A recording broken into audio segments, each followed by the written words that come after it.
اور ہمارے کاموں میں مداخلت کرتے رہے تو ہم تم کو اپنے شہر سے نکال دیں گے۔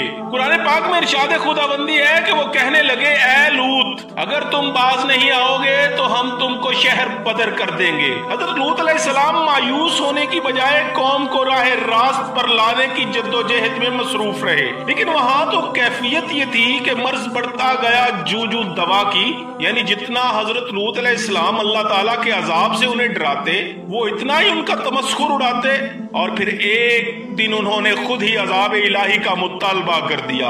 اللہ تعالیٰ نے انہیں اب تک دردناک عذاب سے محفوظ رکھا ہوا تھا، اور بدترین فحاشی اور بدکاری کے باوجود انہیں اللہ تعالیٰ نے ڈھیل دی تھی، لیکن اب انہوں نے خود ہی عذاب کی فرمائش کر دی اور بولے اے لوط اگر تم سچے ہو تو ہم پر عذاب لے آؤ۔ قوم لوط کے اس مطالبے کے بعد حضرت لوط علیہ السلام کو یقین ہو گیا کہ اللہ تعالیٰ نے ان کے دلوں پر مہر ثبت کر دی ہے اور یہ اب راہ راست پر آنے والے نہیں، لہٰذا انہوں نے نہایت بے بسی کے عالم میں اللہ عز و جل کے سامنے ہاتھ پھیلائے اور دعا کی اے میرے پروردگار ان مفسد لوگوں کے مقابلے میں میری نصرت فرما۔ اللہ تعالیٰ نے اپنے نبی کی دعا قبول فرمائی اور اپنے خاص فرشتوں کو دنیا کی طرف روانہ فرمایا۔ یہ فرشتے پہلے حضرت ابراہیم علیہ السلام کے پاس انسانی شکل میں تشریف لائے۔ سورہ زاریات میں اس واقعے کو یوں بیان فرمایا، ان آیات کی تفسیر کچھ یوں ہے کہ جب وہ فرشتے ان کے پاس آئے تو سلام کیا، انہوں نے بھی جواب میں سلام کہا۔ حضرت ابراہیم علیہ السلام نے دیکھا کہ یہ تو انجان لوگ ہیں، تو انہوں نے مہمان نوازی کے تقاضوں کے پیش نظر انہیں عزت و احترام سے بٹھایا، پھر ان کے لیے گھر سے ایک بھنا ہوا بچڑا لائے اور کھانے کے لیے ان کے آگے رکھ دیا، لیکن انہوں نے کھانے کو ہاتھ تک نہیں لگایا، جس پر حضرت ابراہیم علیہ السلام نے ان سے استفسار کیا کہ وہ کھانا کیوں نہیں کھاتے۔ اس موقع پر حضرت ابراہیم علیہ السلام کے دل میں کچھ خوف بھی پیدا ہوا۔ فرشتوں نے جب حضرت ابراہیم علیہ السلام کے چہرے پر خوف کے آثار دیکھے تو کہا آپ علیہ السلام ہم سے خوف نہ کھائیے، ہم آپ کو ایک دانش مند بیٹی کی بشارت دینے آئے ہیں۔ حضرت ابراہیم علیہ السلام نے ان سے کہا اے اللہ کے بھیجے ہوئے فرشتوں اس کے علاوہ تمہارا اور کیا مقصد ہے؟ انہوں نے کہا ہم گناہگار قوم کی طرف بھیجے گئے ہیں تاکہ ان پر مٹی کے کنکر برسائیں جو تمہارے رب کی طرف سے ان حد سے گزر جانے والوں کے لیے نشان زدہ ہیں۔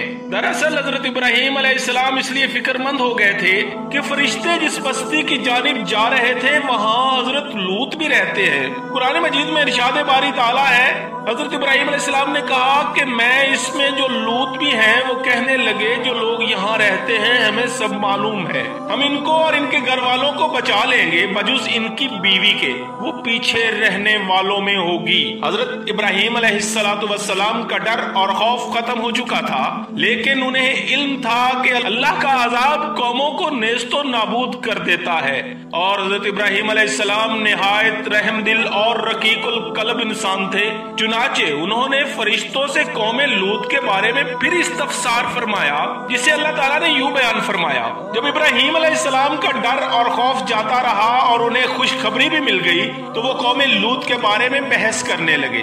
بے شک ابراہیم بردبار، نرم دل اور اللہ کی طرف رجوع کرنے والا تھا۔ اس پر فرشتوں نے فرمایا اے ابراہیم اس خیال کو چھوڑ دیجئے، آپ کے رب کا حکم ان تک پہنچا ہے اور ان لوگوں پر کبھی نہ ٹلنے والا عذاب آنے والا ہے۔ فرشتے حضرت ابراہیم علیہ السلام سے ملاقات کے بعد حضرت لوط علیہ السلام کی بستی میں پہنچے اور دوپہر کے وقت وہاں داخل ہوئے۔ جب وہ صدوم کے شہر میں پہنچے تو ان کی حضرت لوط علیہ السلام کی صاحبزادی سے ملاقات ہو گئی، وہ وہاں پانی بھرنے پہنچی تھی۔ فرشتے نے لڑکی سے پوچھا ہم یہاں کہیں ٹھہر سکتے ہیں؟ لڑکی نے جواب دیا آپ یہیں رکیے، میں واپس آ کر بتاتی ہوں۔ در حقیقت لڑکی کو ڈر لگا ہوا تھا کہ اگر یہ قوم کے ہاتھ لگ گئے تو ان سے بدسلوکی ہو سکتی ہے۔ وہ اپنے والد حضرت لوط علیہ السلام کے پاس تشریف لائیں اور صورتحال سے آگاہ کیا کہ ابا جان شہر کے باہر چند اجنبی نوعمر لڑکے ہیں، کہیں ایسا نہ ہو کہ وہ قوم ان کو پکڑ لے۔ قوم نے حضرت لوط کے مہمانوں کو اپنے ہاں ٹھہرانے سے منع کیا، لیکن اس کے باوجود وہ چھپ چھپا کر انہیں اپنے گھر لائے۔ اللہ تعالیٰ کا فرمان ہے کہ جب ہمارے فرشتے لوط کے پاس آئے تو وہ ان کے آنے سے غمناک اور تنگ دل ہوئے اور کہنے لگے آج کا دن بڑا ہی مشکل دن ہے۔ فرشتے حضرت جبرائیل علیہ السلام اور میکائیل علیہ السلام السلام اور اسرافیل علیہ السلام تھے جو نہایت ہی حسین و جمیل 9 عمر لڑکوں کی شکل میں تشریف لائے تھے۔ حضرت لوط نے جب ان خوبصورت 9 عمر لڑکوں کو دیکھا تو سخت گھبرا گئے اور پریشانی میں مبتلا ہو گئے۔ انہیں اپنی قوم کی عادت قبیحہ کے پیش نظر خطرہ تھا کہ جانے قوم ان کے ساتھ کیا سلوک کرنے والی ہے۔ حضرت لوط علیہ السلام کی بیوی کافروں سے ملی ہوئی تھی، سو اس نے 9 عمر لڑکوں کے گھر میں موجودگی کا راز فاش کر دیا۔ یہ سن کر بستی والے دوڑتے ہوئے حضرت لوط علیہ السلام کے گھر پہنچے۔ قرآن مجید میں ارشاد ہے کہ جب قوم دوڑتی ہوئی ان کے پاس پہنچی، یہ لوگ پہلے ہی سے برے کام کیا کرتے تھے، تو لوط نے کہا، اے قوم، جو یہ میری قوم کی لڑکیاں ہیں یہ تمہارے لیے جائز اور پاک ہیں، اللہ سے ڈرو اور مجھے میرے مہمانوں کے بارے میں رسوا نہ کرو۔ کیا تم میں سے کوئی بھی شائستہ آدمی نہیں؟ حضرت لوط کی بات سن کر وہ لوگ بولے، اے لوط، کیا ہم نے تم کو سارے جہاں کی حمایت اور طرفداری سے منع نہیں کیا تھا؟ اور تم بخوبی واقف ہو کہ ہمیں تمہاری بیٹیوں سے کچھ حاجت نہیں اور ہماری اصل چاہت اس سے تم بخوبی واقف ہو۔ قوم لوط کے اس بے شرم جواب سے اندازہ لگایا جا سکتا تھا کہ وہ فعل بد میں کس حد تک مبتلا ہو چکے تھے۔ جب حضرت لوط علیہ السلام کی قوم ان کے گھر کی طرف دوڑتی ہوئی آئی تو حضرت لوط نے گھر کے دروازے بند کر لیے اور ان نوجوانوں کو ایک کمرے میں چھپا دیا۔ بدکار مسلح لوگوں نے آپ کے گھر کا گھیراؤ کیا اور ان میں سے کچھ گھر کی دیواریں بھی چڑھنے کی کوشش کرتے رہے۔ حضرت لوط اپنے مہمانوں کی عزت کا خیال سے بہت زیادہ گھبرائے ہوئے تھے، چنانچہ اس بے بسی کے عالم میں ان کے منہ سے نکلا، اے کاش مجھ میں تمہارے مقابلے کی طاقت ہوتی یا کسی مضبوط قلعے میں پناہ پکڑ سکتا۔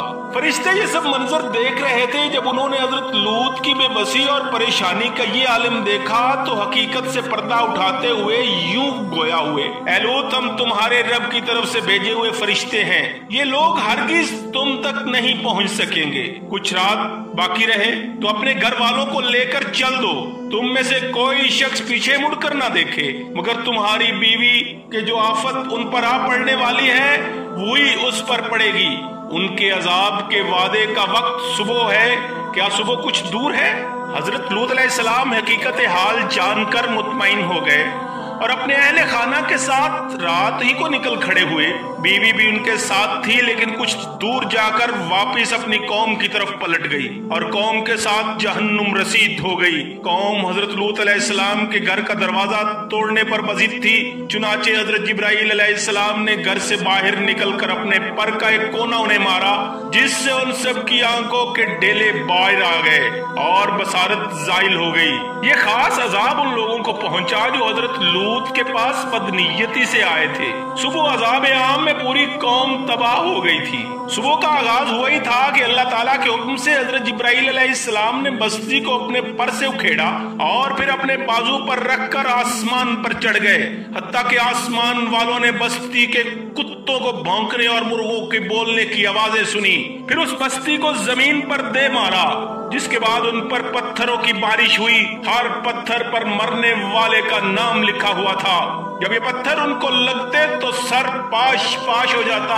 صبح سویرے شروع ہونے والا یہ عذاب اشراق تک پوری بستی کو نیست و نابود کر چکا تھا۔ اگر کوئی شخص بستی سے باہر تھا تو اسے وہ پتھر اسی جگہ جا کر لگا جہاں پر وہ تھا۔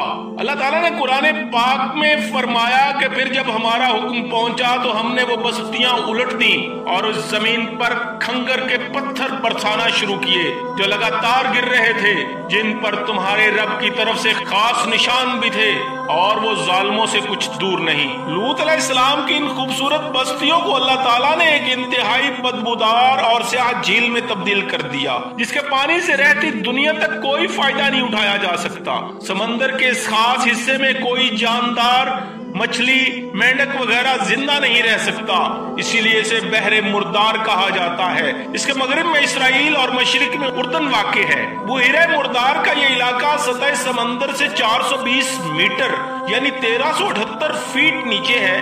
اس کی جھیل کی لمبائی 67 کلومیٹر یعنی 42 میل اور چوڑائی 18 کلومیٹر ہے۔ اس کا پانی حد سے زیادہ نمکین ہے اور اس کے ارد گرد کی زمین جو کبھی دنیا کی سب سے زیادہ سرسبز و شاداب زمین تھی،